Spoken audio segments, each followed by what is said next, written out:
ಇವತ್ತಿನಿಂದ ಸಾಮಾಜಿಕ, ಆರ್ಥಿಕ ಮತ್ತು ಶೈಕ್ಷಣಿಕ ಸಮೀಕ್ಷೆ ಆರಂಭವಾಗುತ್ತೆ. ಬೆಂಗಳೂರು ನಗರವನ್ನು ಹೊರತುಪಡಿಸಿ ರಾಜ್ಯದಾದ್ಯಂತ ಎಲ್ಲಾ ಕಡೆಯೂ ಕೂಡ ಇವತ್ತು ಈ ಜಾತಿ ಗಣತಿ ಸಮೀಕ್ಷೆ ಶುರುವಾಗುತ್ತೆ. ಸಾಮಾಜಿಕ, ಆರ್ಥಿಕ ಮತ್ತು ಶೈಕ್ಷಣಿಕ ಕುರಿತಂತೆ ಮಾಹಿತಿಯನ್ನ ಸಂಗ್ರಹ ಮಾಡುವಂತ ಆಯೋಗ ಇದು.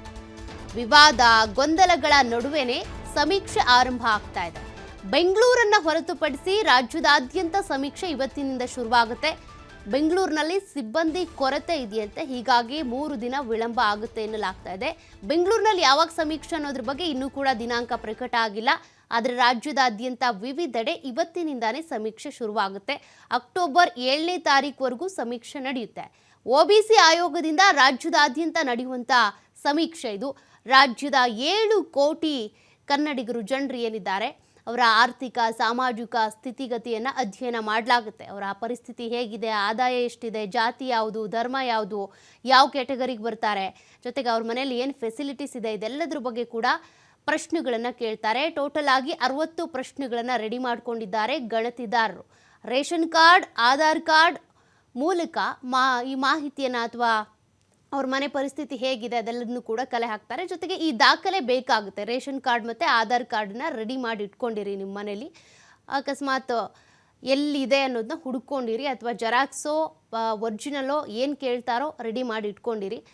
ಇದೆಲ್ಲದನ್ನು ನೋಡಿ ಮಾಹಿತಿಯನ್ನು ಪಡ್ಕೊಳ್ತಾರೆ. ನಿಮ್ಮ ಮನೇಲಿ APL ಕಾರ್ಡ್ ಇದೆಯಾ, BPL ಕಾರ್ಡ್ ಇದೆಯಾ, ಆಧಾರ್ ಕಾರ್ಡ್ ಇದ್ರೂ ಕೂಡ ನಿಮ್ಮ ಆಧಾರಲ್ಲಿರುವಂಥ ಡೀಟೇಲ್ಸ್ ಕರೆಕ್ಟ್ ಇದೆಯಾ ಅಂತ ಇವತ್ತಿನಿಂದ ಆರ್ಥಿಕ, ಸಾಮಾಜಿಕ, ಶೈಕ್ಷಣಿಕ ಸಮೀಕ್ಷೆ ಶುರುವಾಗ್ತಾ ಇದೆ. ಒಟ್ಟು 1561 ಜಾತಿಗಳ ಪಟ್ಟಿಯನ್ನು ಈಗಾಗಲೇ ಆಯೋಗ ಸಿದ್ಧಪಡಿಸಿಕೊಂಡಿದೆ. ಈ ಜಾತಿಗಳ ಆಧಾರದ ಮೇಲೆನೆ ನಿಮ್ಮ ಮನೆಗೆ ಬಂದು ಮಾಹಿತಿಯನ್ನು ಕಲೆ ಹಾಕ್ತಾರೆ ಈ ಒಂದು ನಿಯೋಗದಲ್ಲಿ ಅಥವಾ ಆಯೋಗದಲ್ಲಿರುವಂಥ ಸಿಬ್ಬಂದಿ. ಈ ಪೈಕಿ ಕ್ರಿಶ್ಚಿಯನ್ ಹೆಸರಿನೊಂದಿಗೆ ಇರುವಂಥ 33 ಹಿಂದೂ ಜಾತಿಗಳಿಗೆ ಈಗಾಗಲೇ ಕೊಡಲಾಗಿದೆ. ಸಾಕಷ್ಟು ಆಕ್ರೋಶ ವ್ಯಕ್ತವಾಗ್ತಾ ಇತ್ತು ಅನ್ನೋ ಕಾರಣಕ್ಕೆ. ಉಳಿದಂತೆ 1528 ಜಾತಿಗಳ ಪಟ್ಟಿಯನ್ನು ಆಯೋಗ ನೀಡಿದೆ. 2 ಲಕ್ಷ ಸಿಬ್ಬಂದಿಯಿಂದ 16 ದಿನಗಳ ಕಾಲ ನಡೆಯುವಂಥ ಸಮೀಕ್ಷೆ ಇದು. ಸಾಮಾಜಿಕವಾಗಿ, ಶೈಕ್ಷಣಿಕವಾಗಿ ಸಮೀಕ್ಷೆಗೆ ಒಟ್ಟು 420 ಕೋಟಿ ರೂಪಾಯಿ ವೆಚ್ಚವಾಗ್ತಾ ಇದೆ. ಹೀಗಾಗಿ ಯಾರೂ ಕೂಡ ಸಮೀಕ್ಷೆಯಿಂದ ಸ್ಕಿಪ್ ಆಗಬೇಡಿ, ತಪ್ಪಿಸ್ಕೊಳ್ಬೇಡಿ. ಪ್ರತಿಯೊಬ್ಬರೂ ಕೂಡ ಸಮೀಕ್ಷೆಗೆ ಒಳಪಡಿ.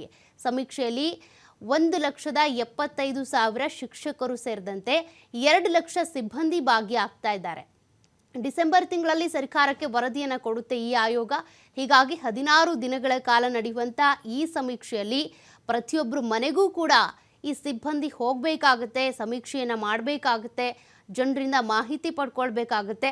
60 ಪ್ರಶ್ನೆಗಳಿರ್ತಾವಂತೆ. ಹಾಗಾಗಿ ಪ್ರತಿಯೊಬ್ಬರೂ ಕೂಡ ಬಹಳ ತಾಳ್ಮೆಯಿಂದ ಸರಿಯಾದಂಥ ಮಾಹಿತಿಯನ್ನು, ನಿಖರವಾದಂಥ ಮಾಹಿತಿಯನ್ನೇ ಕೊಡಿ. ನಿಮ್ಮ ಜಾತಿ ಯಾವುದು, ಧರ್ಮ ಯಾವುದು, ಯಾವ ಫೆಸಿಲಿಟೀಸ್ ಇದೆ, ಯಾವ ರೇಷನ್ ಕಾರ್ಡ್ ಇದೆ, APL BPL, ನಿಮ್ಮ ಮನೇಲಿ ಕಾರ್ ಇದೆಯಾ, ಜಮೀನಿದೆಯಾ, ಇದೆಲ್ಲವನ್ನು ಕೇಳ್ತಾರೆ. 60 ಪ್ರಶ್ನೆಗಳು ಇರುತ್ತೆ. ಅದೆಲ್ಲದಕ್ಕೂ ಸರಿಯಾದ ಉತ್ತರವನ್ನೇ ಕೊಡಿ. ತಪ್ಪಾದ ಮಾಹಿತಿಯನ್ನು ಕೊಡೋದಕ್ಕೆ ಹೋಗಬೇಡಿ. ಅಥವಾ ಈ ಒಂದು 1568 ಜಾತಿಗಳಲ್ಲಿ ನಿಮ್ಮ ಜಾತಿಯ ಹೆಸರು ಇರಲಿಲ್ಲ ಅಂತಂದರೆ ಇತರೆ ಅನ್ನುವಂಥ ಒಂದು ಕಾಲಮ್ ಕೂಡ ಇದೆ. ಆ ಕಾಲಮ್ನಲ್ಲಿ ಇತರೆ ಅಂತ ನೀವು ಉಲ್ಲೇಖವನ್ನು ಮಾಡಬಹುದು. ಆಲ್ಮೋಸ್ಟ್ ಎಲ್ಲ ಜಾತಿಗಳು ಕವರ್ ಆಗಿರಬಹುದು. ಆಗಿಲ್ಲ ಅಂತಂದರೆ ಇತರೆ ಅನ್ನುವಂಥ ಕಾಲಮನ್ನು ನೀವು ಕೂಡ ಆಯ್ಕೆ ಮಾಡ್ಕೊಳ್ಬಹುದು. ಇವತ್ತಿನಿಂದ ಜಾತಿ ಗಣತಿಯ ಸಮೀಕ್ಷೆ ಆರಂಭ ಆಗ್ತಾ ಇದೆ. ಮತ್ತೊಮ್ಮೆ ನಿಮ್ಮ ಮಾಹಿತಿಗಿರಲಿ, ಬೆಂಗಳೂರಿನಲ್ಲಿ ಇವತ್ತಿನಿಂದ ಸಮೀಕ್ಷೆ ಆರಂಭ ಆಗ್ತಾ ಇಲ್ಲ. ಬರಲೇ ಇಲ್ವಲ್ಲ ಮನೆಗೆ ಯಾರು ಅಂತೇಳಿ ಅನ್ಕೋಬೇಡಿ. ಇನ್ನೂ 3 ದಿನ ಲೇಟ್ ಆಗುತ್ತಂತೆ. ಸಿಬ್ಬಂದಿಯ ಕೊರತೆ ಇರೋದ್ರಿಂದ ನೋಡಿ, 2 ಲಕ್ಷಕ್ಕೂ ಹೆಚ್ಚು ಸಿಬ್ಬಂದಿಯನ್ನು ಈಗ ನೇಮಕ ಮಾಡಿಕೊಂಡಿರೋದು ರಾಜ್ಯದಾದ್ಯಂತ ಸರ್ವೆ ಮಾಡೋದಕ್ಕೆ ಅಂತ. ಆದರೆ ಬೆಂಗಳೂರಿನಲ್ಲಿ ಸರ್ವೆ ಮಾಡೋದಕ್ಕೆ ಸಿಬ್ಬಂದಿ ಕೊರತೆ ಇದೆಯಂತೆ. ನೋಡೋಣ, ದಿನಾಂಕ ಪ್ರಕಟ ಮಾಡ್ತಾರೆ ಯಾವಾಗಿಂದ ಬೆಂಗಳೂರಿನಲ್ಲಿ ಸಮೀಕ್ಷೆ ಶುರುವಾಗುತ್ತೆ ಅಂತ.